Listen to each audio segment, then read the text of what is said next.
Hey guys, Operator Juski here, and today we're going to be talking about Ghost Recon Wildlands PvP.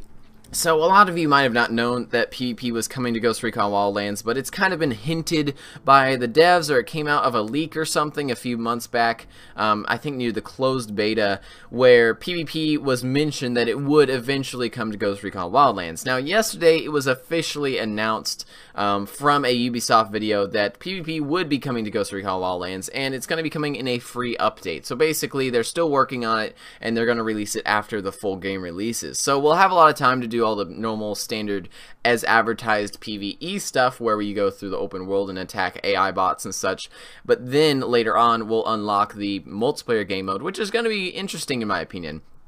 Just because I heard about this news, I wanted to go back and see what Future Soldier PvP was like, which is the last Ghost Recon game, the closest to this Recon game, or this Ghost Recon game that you can get, was playing Ghost Recon Future Soldier. And on PC, because of its terrible compatibility with Windows 10, because it is an older game from like 2012 or 11 or something, I went back on my Xbox 360 and played it this morning, and it's still populated. I was actually surprised it is still populated. There were still people playing, and I had a blast. I honestly had a really good time, and I got to remember all the different classes, the engineer, the rifleman, the scout, and all of the weapons and gadgets that they could have. It's an interesting game. If you haven't seen Future Soldier, I would recommend going and watching some gameplay of it to see what PvP is like in a Ghost Recon game, because it's been pretty, I guess, similar throughout the past few games, Advanced Warfighter and Future Soldier and now Wildlands. I feel like Wildlands is going to kind of be similar to it, especially when the guys' names of the multiplayer game mode we're seeing here are named of what the squad was in Future Soldier, like Kozak and like Pepper, and I don't know what the other two were named, but I just noticed that. I was like, whoa, hey, that's the same names as we used to have in Future Soldier. That was pretty interesting, and it gave a good you know, kickback to Future Soldier, and I think that's a good sign. I think the Ghost Recon Wildlands team is remembering what Future Soldier was all about, and Future Soldier's multiplayer, if you didn't know, was just really, really good. Now, the game wasn't as popular as other first-person shooters at the time, so the population wasn't ever as high, but still, it holds a really good core mechanic, which is all these objective-based game modes that kills don't really matter much, kind of like how Battlefield works, where capping objectives and being a good medic will get you to the top of the scoreboard much faster than just trying to get kills as a sniper.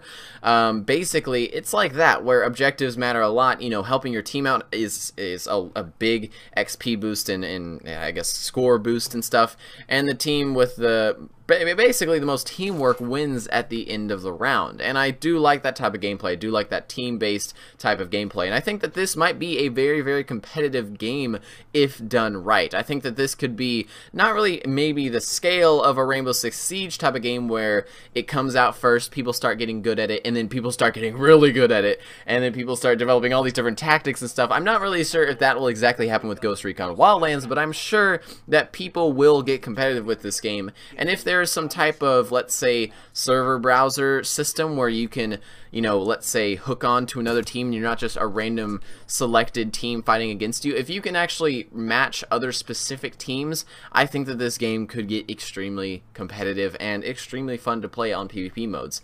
Basically, in the footage of what we see here, we see guys running into this objective, spawning out into a forest, and I think the objective area is more of like a compound. I think the basic like fighting area is a compound with a lot of forest around it, and there is an intel marker inside, as well as the enemies are being marked quite often in this footage. And there was only 30 seconds, so we're going off of, you know, bare crumbs off of a big piece of toast right now, but there is like a lot of enemy marks, and I'm wondering if there is a lot of intelligence type options within these game modes now where you can capture intel or something, and then it marks the enemy positions on your 3D heads-up display, which might be a thing, might not. I'm just kind of hypothesizing. In Future Soldier, for example, if you were to tase or disable a enemy soldier, you could then hack them. Hacking was one of the biggest turnarounds in Future Soldier games, where if you got hacked, if your team was hacked, your positions were live to the enemy team for like a good 30 seconds. It was like Cav in Rainbow Six Siege, but 10 times as powerful and half as hard. Half as hard to do. It was a very, very interesting mechanic, and if we have something like that in Wildlands, where we have that creativity, we have those different mechanics that aren't really in other games, then I'm excited for it. I'm really excited to see what type of gadgets, what type of customization you can have in Wildlands PvP. Talking about customization, what my idea is where is the progression going to come in? Every game has to have some sort of progression, and there might be some skill trees, but overall, a lot of people just like to customize their appearance and their guns. Basically, what Ghost Recon Wildlands does from the start is allows you to customize your experience or your appearance almost all the way. I do think that PvP should have some types of appearance progression as well, where you get some cool new vests or something, or some cool helmets and headgear if you complete certain levels of PvP. For example, in Ghost Recon Future Soldier, as a recon, an engineer, or a rifleman, there were actually different little trees of I guess, appearances that you could go through with every single class. Like, for example, the engineer had a helmet that you would unlock at level 10 for the engineer, a level 20 helmet, a level 40 helmet. The scout had like these different types of headgear, and then he finally got a hood if you ever got to like level 40 on your scout or something. And so it ended up being a good progression system where your appearance kind of showed how experienced you were with that specific class, and I kind of liked that. Now with Ghost Recon Wildlands, what's different about this is that weapons in PvP, do they carry over from the PvE game mode? Do they carry over from the open world, which they probably will?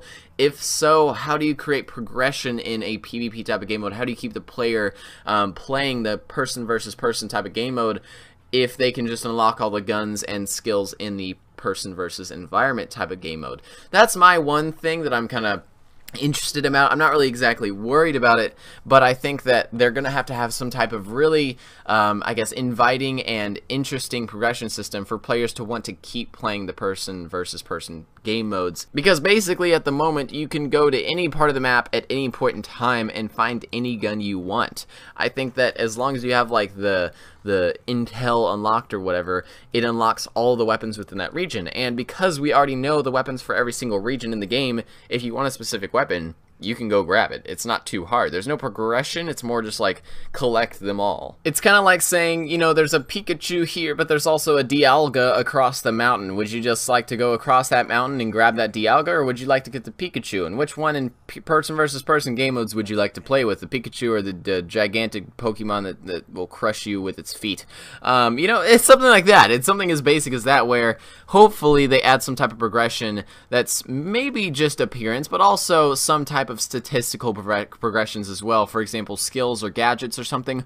Or maybe, you know, tactical 4v4 PvP is going to be an entirely different type of game than Ghost Recon Wildlands, where they have actual progression of weapons in multiplayer. I think, personally, that multiplayer progression in terms of weapons should be absolutely different than the in-game I guess progression of weapons. I think that it'd be cool to carry over weapons as well, but I do think that, you know, having a progression tree of different SMGs that you can unlock if you use SMGs a lot, or sniper rifles or things like that, should be definitely a thing in a PvP type of game mode, because players might not just be only interested in the progression of their appearance, but they might also want some cool guns later on. And I think that if you want to unlock a certain gun, you go with the Call of Duty style of like progression, where you have all the different levels that you have to unlock before you get a certain awesome gun that everybody's been talking about. You know, something like that is something that will keep the player grinding through PvP rounds trying to unlock a certain rifle.